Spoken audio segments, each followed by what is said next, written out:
A very good evening to you, dear viewers. Hello and welcome to a new edition of the Daily Debate. I'm your host for tonight, Mohammed Abdirrahim, and I'm delighted to have with me here in the studio, Dr. Milad Mumtaz, the international relations expert. A very good evening to you, Dr. Mumtaz. Always a pleasure to have you with us. Allow me, Dr. Mumtaz and dear viewers, first to start with our top story of the night. Later in the program, we'll be talking about events related to the just Palestinian cause, and especially regarding the situation in Gaza, and also the upcoming UN meetings on the Palestinian state.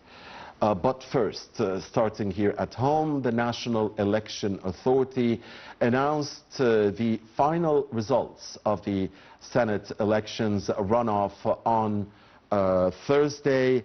At a press conference, the head of the NEA, Councillor Hazem Badawi, said the authority had not received any appeals regarding the voting and counting processes in the runoff round for the elections held in the constituencies of Al-Gharbiyya, Bani Suef, Al-Ismailiyya, Al-Aqsar, and the New Valley or Al-Wadi Al-Jadid governorates. Councillor Badawi said that 600,000 voters had cast their ballots in the runoff round. And with us now, live over the phone here on the Daily Debate in this episode is Dr. Hoda Rezkana, the former parliamentarian. Dr. Hoda, a very good evening to you. Thank you very much for giving us your time. Dr. Hoda, with the final composition of the Senate is now clear. In your view, what are the major legislative priorities expected from the new members? Well, as a matter of fact, there is a hot issues on the field right now. There is a lot of bylaws went for decision makers in the parliament, and there is an argument about it, but it needs to be verified by the Shura Council because it touches the people's life. And the issue is that this is democratic process which fulfill all the data we need to make the life easy for everybody in Egypt. And because we also support our country and our president, we have to fulfill all the areas which the human being in Egypt needs and makes him settled in his own country and his own, citizenship to be practiced with a lot of energy and a lot of love to this place. The thing that we are looking at the Shura Council for fulfilling all the items we need to fulfill in many laws related to the life of the people and the social status, and also to the economic level and to the activities of the parliament and the Shura Council, for the further engagement with international laws and international countries. Yes. So that we are talking about, the Shura will be a lot of areas which we are eager to penetrate and to attach to the international community to fulfill our needs. We in needs for a lot of support in many areas, and that's why the Shura is very mandatory to practice its own role and to make the people feel so attached to their own land and also to the international level, which makes them more in love with their country, of course. Yes.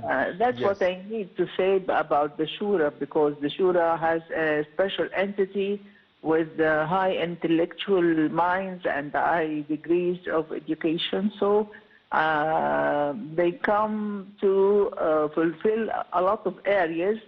We expect them to fulfill it. Yes, Dr. Hoda. Second and final question. Of course, we are waiting for the House of Representatives elections that are due to take place here in Egypt before the end of the year.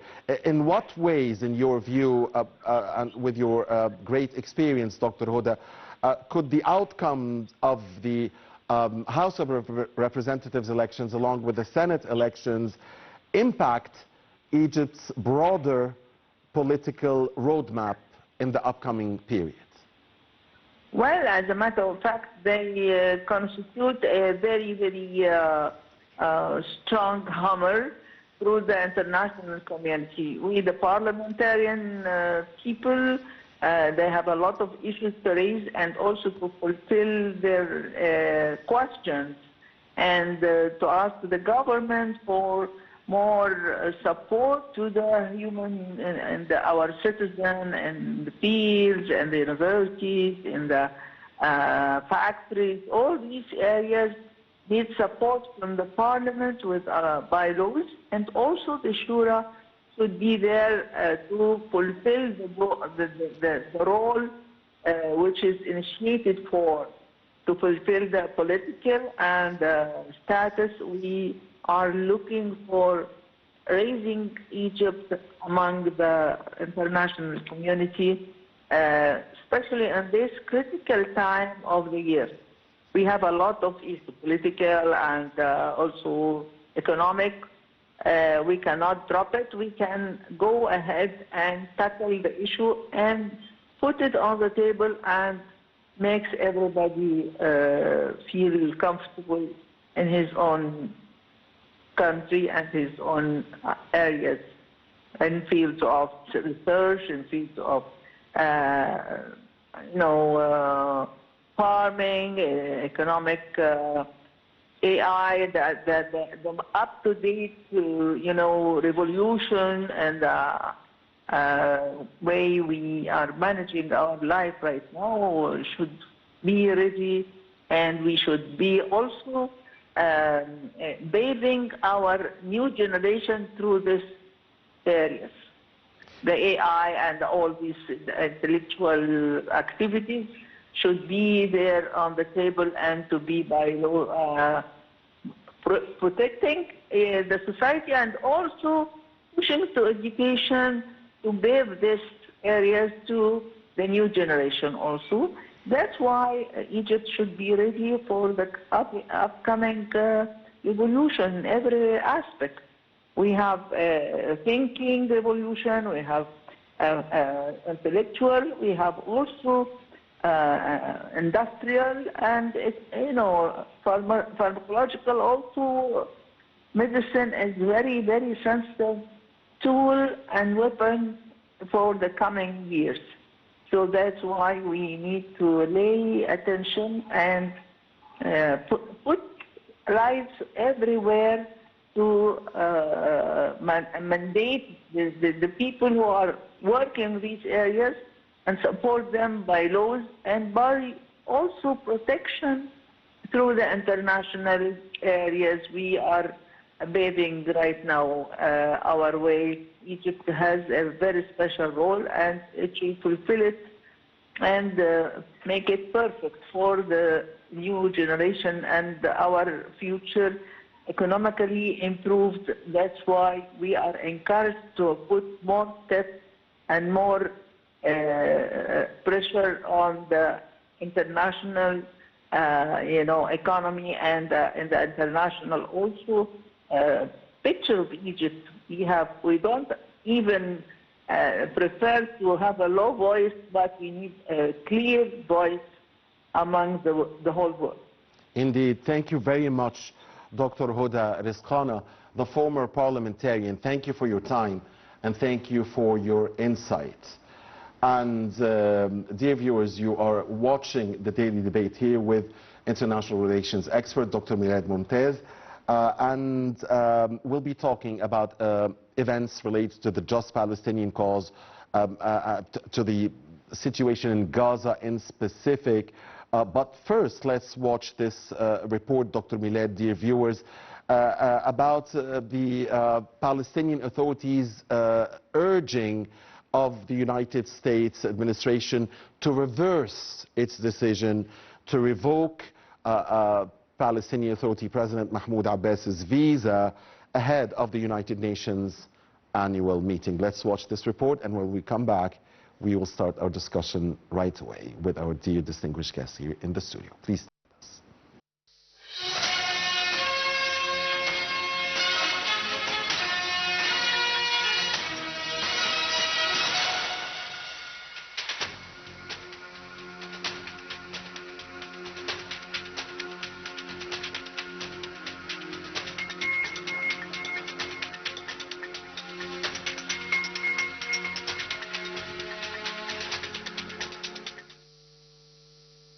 Palestinian President Mahmoud Abbas was among a group of dozens of Palestinian officials who were recently blocked from attending the UN General Assembly session in New York later this month, after US officials revoked his visa and accused the Palestinian Authority and Palestine Liberation Organization, the PLO, both of which Abbas leads, of undermining peace efforts. US officials said the Trump administration is taking concrete steps in compliance with US law and national security in regards to announce visa restrictions and revocations for PA, Palestinian Authority, passport holders. US officials have further restricted visitor visas for Palestinians by denying them to almost all applicants who use a Palestinian passport.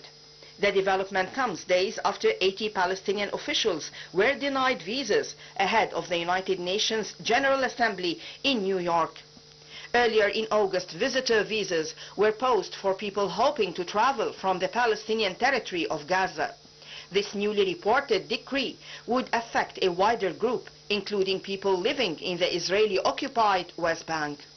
The US Department of State did not explicitly confirm the move, but said it was taking concrete steps in compliance with US law and our national security. Palestinians who are able to make visas applications using other passports were said to be unaffected.